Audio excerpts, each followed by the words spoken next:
How does soft carbon fiber turn into a tough badminton racket? Why are carbon fiber rackets popular? Let's have a look.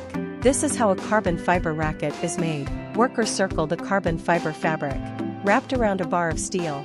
Then we hang it on a shelf, and then bake it in the oven. This is in order to heat it to change the shape of the carbon fiber to achieve the purpose of being stronger and especially light. That's why professional athletes love it. Next, the worker placed the heated steel bar on a machine. The machine pulls the rebar from the inside of the carbon fiber. All that's left is a hollow carbon fiber rod. The cue is made. A worker is making the frame of a racket.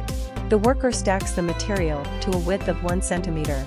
It is then wound onto a specific mold to form the shape of a racket. The club is also placed in the mold, and a piece of carbon fiber fabric is placed in the joint. This completes the shape of the racket. Then put it into the press. The lid of the machine is pressed down. The process of pressing down also heats up the material. Open the lid after 30 minutes.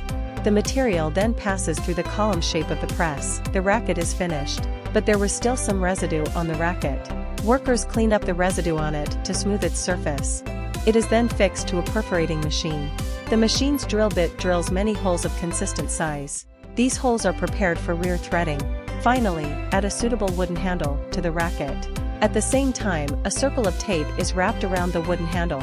Make it feel richer and easier to use, and put a nice decal on the frame. You get a perfect badminton racket. The thread of the racket will be threaded according to the requirements of different personnel for the number of pounds. After that, it's time to work up a sweat on the course. If you enjoyed, please give it a thumbs up. What else would you like to see next? Let me know in the comments section.